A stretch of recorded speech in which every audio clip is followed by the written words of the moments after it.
Hello. Okay. Oh, hello. Good to be back with you. I hope you're well. And today, as usual, I have a topic that actually was inspired by the comments from last week, and I wanted to talk about it today. So I will do that as usual. I will talk for, well, as long as I think I need to on the topic, and then I'll open up to questions. I'll look at the questions on YouTube and on Instagram, and I will look at them in that order today. I think I left the other order last time, so hopefully I'm being fair. And there was quite a lot of response actually to the question that came up from last week. And the question was really about whether or not we live in a golden era of language learning. And I thought this was an interesting question because it's something that I see and I feel affects the way we learn. And I'm going to see if any of you have a feeling on this and if that feeling changes after we talk. I'd be interested to know in the comments what your thoughts are before and after. And yeah, to see where you land on this. So I'm just going to sort of tell you at the moment where we are. It looks like we have, let's see, so on Twitter, 79% of people voted that we are in a place where this is the golden era of language learning. On Instagram, that percentage was actually 98% of people, which, wow, seemed really definite yes, although 79 is pretty high as a sort of an idea, a measure for that. So I was well, I kind of expected it to be high, but I didn't know that it would be that high. The thing I found interesting was the agreement and disagreement with certain things.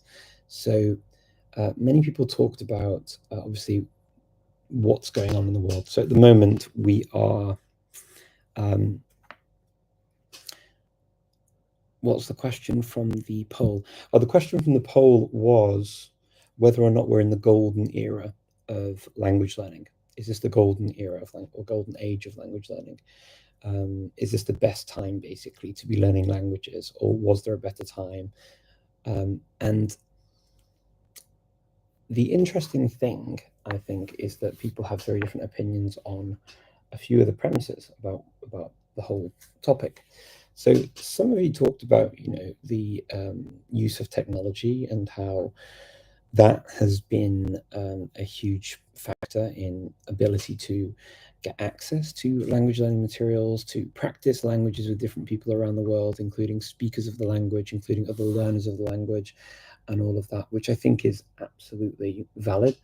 Some people thought that actually the ability, particularly for indigenous and endangered languages and vulnerable languages, was particularly positive, because whereas before there would be very little that you could find out, it'd be very difficult unless you went there, or you bought very specialist books, and finding them might not be easy, and you may not even know they exist to find them.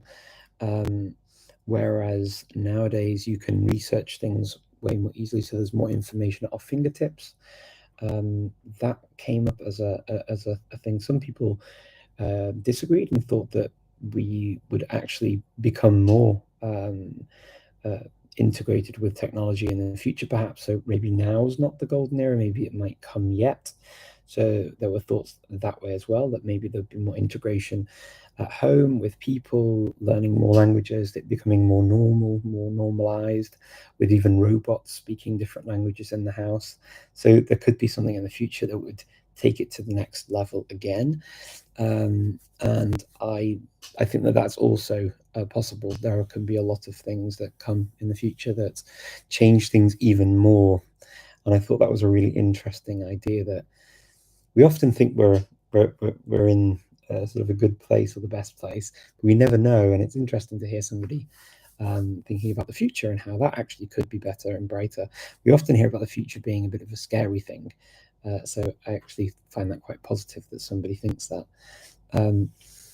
For self-learners, yeah, people agree that it could have been better. For learning languages, though, people learning at school, especially UK schools, apparently, is not seen as potentially the best time to be learning languages.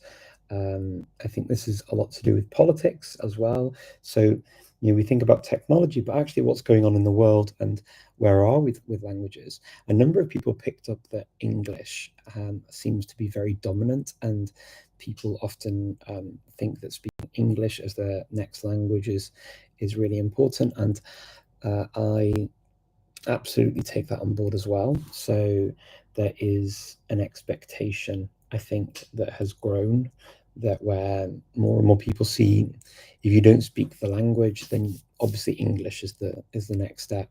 And there certainly is that kind of feeling in many places around the world. Not everywhere, but many places. Definitely more in my lifetime, I've noticed that than other places, for sure. The thing with English, though, is that they can be seen, and this can be seen as a positive thing of uniting people, with a common language. And in fact, a question came up on Twitter last week saying, what's the point of learning languages? Why even bother doing it? Because if you have your own language and you don't learn English, then we can all just speak together. And I got a very nice comment here saying that, yes, people will learn English or French or another language that dominates, but actually this is basically replacing the indigenous languages of the world across the globe. And is really the question is that a good thing to sort of replace this? I think that the whole question of colonization comes up, the pain that comes out of that process, even felt generations later, I think would indicate that the psychological effects on human beings is actually detrimental to a number of people, and that we do need to be mindful of our psychological well-being as well as being able to communicate in a language. So there are many different things that I think we need to address with questions like that about, it might be getting easier for people to learn languages, and certainly a number of people said learning English in particular, because English, after all, is probably half of the internet, or more than half of the internet is in English, and then the rest of the internet is in other languages. And I'm not so sure on the very sort of current statistics on that, but I know that English is very dominant online compared to other languages. So it certainly would seem that English has helped. It has helped English to be learned across the world. Certainly in the Balkans, where I am, the level of English has improved over the last few decades, and that would very, very much be in part sort of thanks to technologies like YouTube, Instagram, TikTok, because those applications, those platforms, very quickly, once you scroll through, you run out of content creators in the local languages, and the next language is very usually English that you will hear. And so young children tend to listen to a lot more English. You find that the latest generation of children in this part of the world, and I imagine this is replicated elsewhere too, you'll find that their level of English is actually quite high, and it would be that of what we expected in Scandinavia when I was a child, which always traditionally has had a high level of English speakers. Same with the Netherlands; those countries in the UK were always renowned for their command of the English language, to the point that they often weren't required to fulfill an English language assessment to show that they spoke English to a certain degree as an exam, because it was just commonly accepted that they spoke those languages, they spoke English from those countries. And that tendency, I think, has grown, particularly in Europe and potentially in many other countries around the world. I can speak from my experience of having lived around different parts of Europe and say that for sure the ability to speak English has really improved. When you talk about the level of children's English, I would say children under the age of, say, 15, particularly in the Balkans, tend to speak English a lot, markedly better than the previous generations. This Generation Z that we talk about often has a really quite a good command of the English language. And the interesting thing with that is that English, for example, has been given a lot of prestige. A lot of people want that for their children. They want their children to speak very good English, and therefore it's encouraged, it's praised, it gets a lot of positive reinforcement, sometimes to the detriment of the local language, where their command of vocabulary in their own tongue is harmed by English because they have the word in English but not in the local language, potentially because they're not having those kinds of conversations with their family members.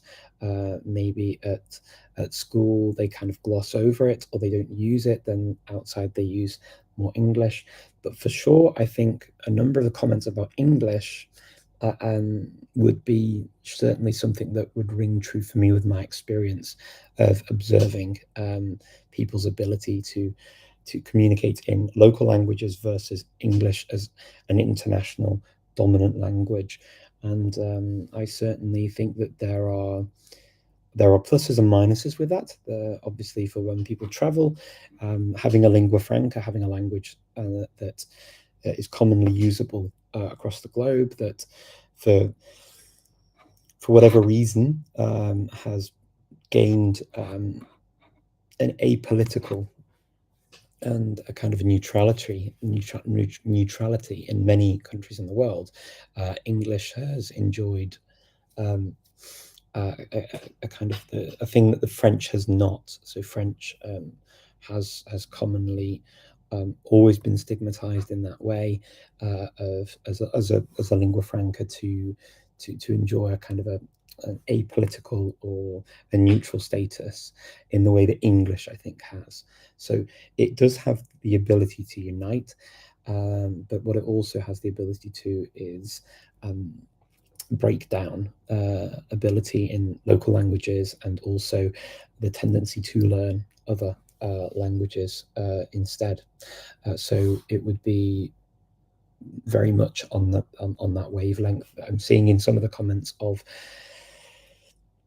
English becoming the language after the local languages, and even sometimes, unfortunately, pushing out the ability to have a really good command of local languages. In the US, I'm told that apparently it's not yet seen as a thing that people do that much. So people were talking sometimes about English-speaking countries getting more used to learning languages, and it would be thanks to language applications like Duolingo popularizing language learning.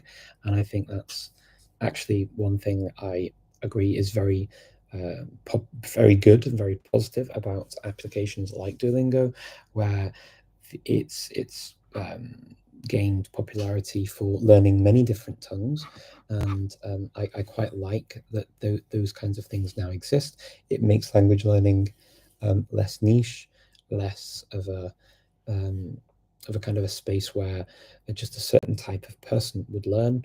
It's allowing just everyone and anyone who wants to dabble in language learning, and I see any language learning as positive. I think that it's always good to get an idea, an appreciation, and even a basic awareness of another person's language. I think it's really important. So any language learning I see is important.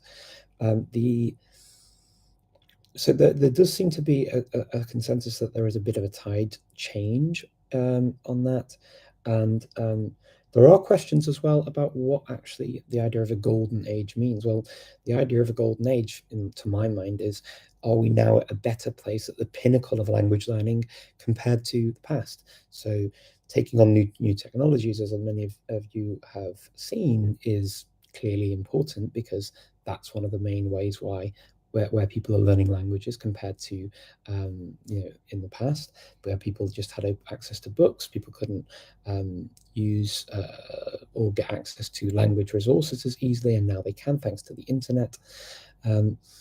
So yeah, I think that many of you have a lot of very valid points to make actually here with this, and I agree with much of what you say. I think that there's a lot of nuance, a lot of grey area here, where we can sort of look and see things that work well, things that actually hamper linguistic diversity, things where actually enhances linguistic diversity. And so when I saw many of these contrasting thoughts and opinions, I could in part agree with all of them. I think that all of them have some truth in them to varying degrees. In fact, I have thought for many years that what the internet has done is produce the idea of language bubbles. So we can, or linguistic bubbles, so we can create our own linguistic bubble wherever around the world. Now, that could be for language learning purposes, it could be for community purposes. So you could basically become part of a language or linguistic bubble, a community online, a virtual community.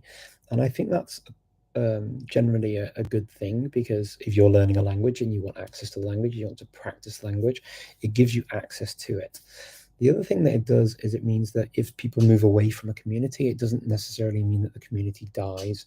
The community can follow the language around the world, which I think is a good thing. It also means that particularly vulnerable languages, endangered languages, and indigenous languages, also there can be a following of the community without being cut off. Many years ago, what would happen? People would leave the place where they lived. They would move to another country or another region of the country they're in, and that would be it. They would not hear or speak or be in touch with the other speakers of the language at all. And that's not true anymore. Now people can definitely create this environment wherever they are in the world and keep it with them, just as learners can join into it. So I think that in that way, actually, we could say that we are in a better place for language learning and language keeping people connected to ensure that our languages have a better chance of survival. The other thing that did come up, and I absolutely agree with this, is that sometimes it can get overwhelming. So the amount of information that we see now is unprecedented. We've never been in a situation where we see so much of so many things constantly. We're bombarded by videos, music, news. We turn on off telephones and we see just so much information, and we don't always know how to filter that. And I think that can become part of the problem. So a kind of an overload of information. And a number of the comments also indicated that, this need for the old times of just having a book and a pencil or a pen and a notepad and being able to write notes and study and not being distracted by all of the bells and whistles of life that's going on that you see constantly on social media. There's a lot of truth in that too, and I have absolutely experienced that overwhelming overwhelming sort of shock, or you sort of almost get stuck for knowing what to do.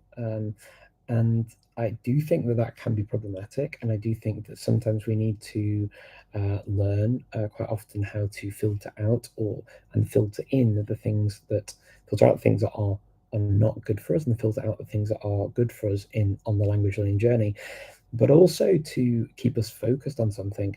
It very much tends to be the with the advent of apps like TikTok, where it's very, very short videos and very easy to scroll, and you keep scrolling past things and you see lots of very different things. It's all very exciting and everything's new, and it keeps us nonstop entertained. But for language learning purposes, actually what we need is to stick with something for a while. We need to repeat it for a while. We need to hear it for a while. We need to internalize the language. We need to really make it part of our being. And is that always possible if we're just seeing the very short clips? Maybe, maybe not. I would lead more to the maybe not, because I think that very often we would we would tend to get sidetracked and get lost in a world that's maybe not conducive to our linguistic journey. Our language learning behavior patterns would not be necessarily reinforced by that unless we're very, very conscious of it and turn things off. Last week, what I talked about was my experience living in Germany and living there in 1999, when the internet wasn't as it is today. There was no YouTube, there was no Facebook, there was nothing like that, no social media in that way. And I couldn't make phone calls very easily or cheaply. So even speaking to family and friends from back home was not an option, not an easy option for me anyway, and was something that I had to ration. So I had to do that maybe once every week or every 2 weeks. And that meant that I was only speaking language. I didn't have the option of making a linguistic or a language bubble. So immersion actually was way easier than it is today. So when it comes to learning in an immersive process of moving to a country and learning the language, I absolutely believe that you are in a sink or swim situation when you go to the country. Nowadays, you can choose to just be in whatever or whichever linguistic community you want to be in. You could move to China and keep your linguistic bubble from wherever you want. You could move to many different places in the world and not really integrate to any large degree with the local communities. You could just go home, watch your Netflix, watch your YouTube, watch your social media feeds, and reply to the people you already know, or meet new people even, and you don't necessarily then need to speak the local language or languages. So from that point of view, possibly some of that era, that golden era, may have passed for some aspects of language learning, like the immersion process of being fully immersed. It would take way more willpower to be immersed in a language than it did when I was younger. When I was in Germany, it was absolutely, I mean, I had no choice. The choice was to get on a plane and go there. But once I was there, really, the rest of it was decided for me. I was in Germany. I wasn't anywhere else. I wasn't hearing any other languages. The best I could do is to get on a bike and cycle a couple of hours down the road and be in the Netherlands, where I'd hear Dutch and maybe be able to go to the cinema and watch a film in English with Dutch subtitles. But otherwise, most of my time is spent in Germany, in German, and learning the language in a very immersive environment. I just want to see some of the other ideas from Instagram as well. So as I say, Instagram voted 98% that we're in this golden era now. Many of you also agree about the idea of having everything at our fingertips with apps, with the internet there too. Netflix subtitles, yeah, getting subtitles now is way easier than it was before as well. Being able to go backwards and forwards and slow things down and listen to things again, and being able to ask people questions, I think, is a lot easier. Yeah, the internet has made things, for many things, a lot easier. We don't have to carry around dictionaries. So when I was a student in France, I had to carry all of my dictionaries with me if I went to a different place. So I had really heavy bags to carry around university in the UK and in Spain and in France when I was a student. It was really quite heavy to carry all of those dictionaries around. I didn't have the option of doing anything else, studying languages. I had all these dictionaries, so that was extremely difficult. Whereas now, yeah, you can even use not just dictionaries online, but you can use the corpus of language on the internet to actually find examples of language usage, which I think is a huge advantage to the language learner now. And for translators, if you're working with languages or you're writing in languages, to see how language is used in real time. And I absolutely agree. Finding teachers as well, teachers who from different countries you can use italki or other similar language teaching platforms to find teachers for many languages in many different places and for different prices. That's a lot easier now than it was before. You would have to go to a language school in an actual country, or you'd find something locally, and it was that choice or that choice. There was no other choice really. And I agree with all of this. I think that you're all absolutely right, and I loved reading through the comments, and I loved hearing and seeing what you were saying about whether we are in a golden era. And I'd like to now ask the question: Do you think that we're in a golden era for language learning? Has your opinion changed from the comments that I read out to you and went through and summarized, and some of my own thoughts mixed in there about my experience with being in Germany, being in France, being in other countries, even the the nowadays as well, my experience in the Balkans, where I feel that definitely the language level of English has improved, but not the language level or understanding of other languages spoken in the region. I think that that's actually decreased, and including ability and command of the first language.